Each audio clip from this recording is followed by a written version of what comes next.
Good morning, guys. Time check 7 o'clock. Ginhatod lang namon si RB ang hinablos ni Reggie kay mapa-enroll na sa Lunes.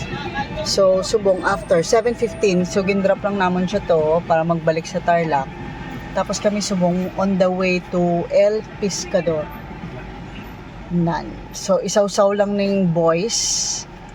Ang dalaga ko wala nang upod kay na-addict na naman dito sa telepono, chika-chika with friends. So wala na social life ang teenager.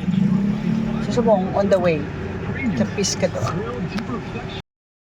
Here we go, ari ang El Pescador. Amo na ayan na.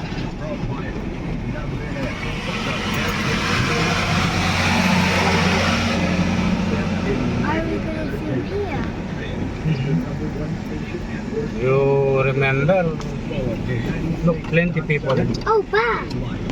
Oh, now I Plenty people. remember. Oh, now I Look at them. remember. You can also zoom by here. Nice, eh? In the morning. Enjoying sa mga boys. Early in the morning, 7 o'clock. August 8. Yes. Amo ni ang El Pescador sa Bulinaw, Pampanga. Ay, Pangasinan. Bulinaw, Pangasinan.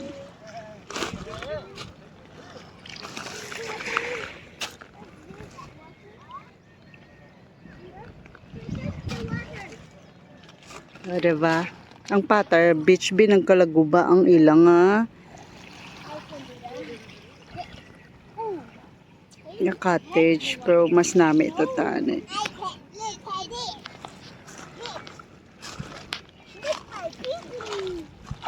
Guys, ari no, pag yung pabangon ko na ang mga bata tuangan-angan in 15 minutes. So El Pescador, pang Bulinaw, Pangasinan. Ara namin gijang view diri ho, pero I wonder if mas nagsikat sa kapihak dito ho. Last year nakakadto kami dira ho na area.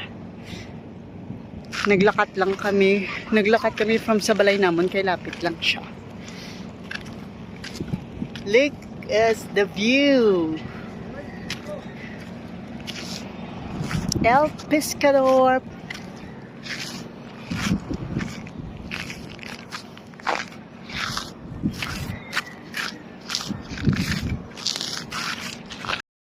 Ara ho hotel na amo niya mo kotse.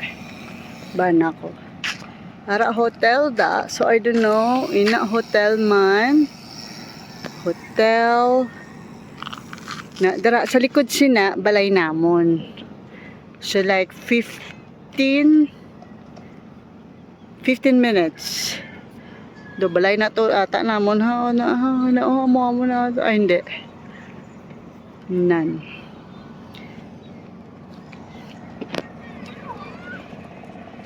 Ara ng borso nagano na mabakal na kami sa bulong ni mother-in-law kay ginaubo siya.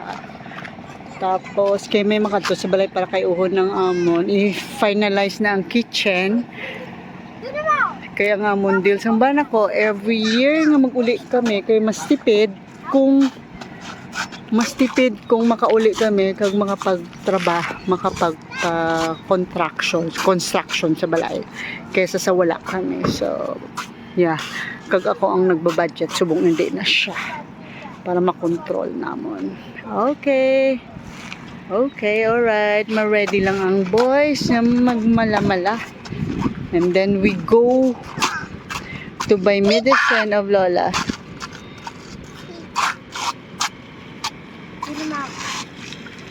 Stop.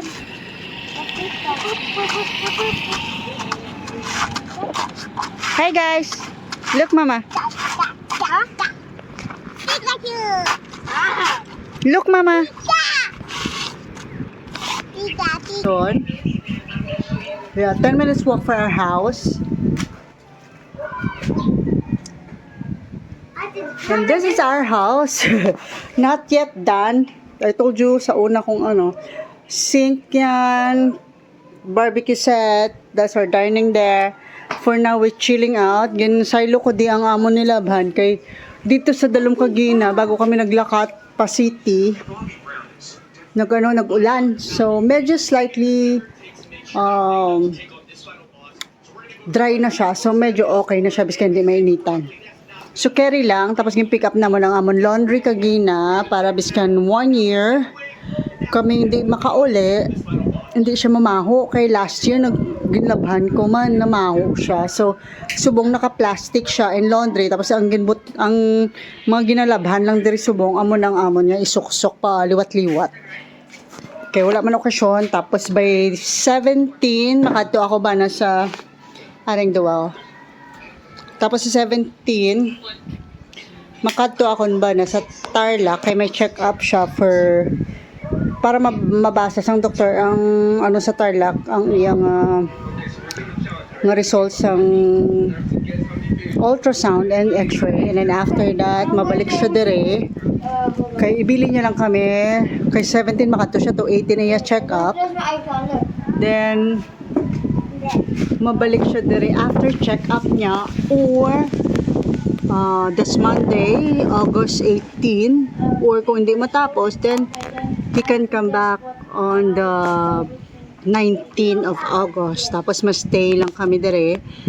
Kay para hindi man to git sa sister-in-law ko. Kasi syempre bago kasal sila. So very busy. Balaan ko man ang, although wala man sila git, pero balaan ko ang kapoy.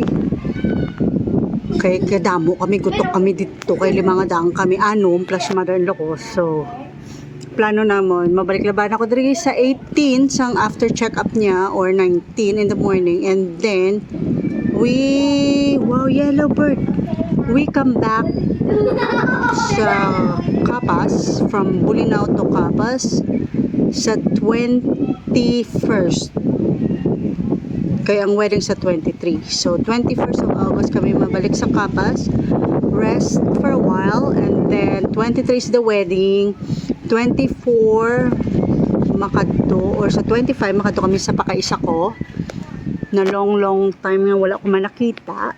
So kadtoan ko dito, and then after that pag may bilin pa ang money kag okay ang weather sa Baguio, we go to Baguio. I hope so para hindi maboard ang teenager ko kay kagina nagsabtanay sila sang tatay niya kay hindi niya nagusto rin sa Pinas kay naboringan na siya kag hindi niya ang type ang probinsyang character na yung lahat tanan iasa sa balaan nyo na sa abroad, sa taga-abroad. So feeling niya amo na, pero wala siya kabalong that's only the way of their father to help someone. So sa iya wala ko siya, na program ko man na siya pero hindi niya maintindihan, teenager tapos may period pa. So yeah, anyway, I hopefully by little by little she will understand it.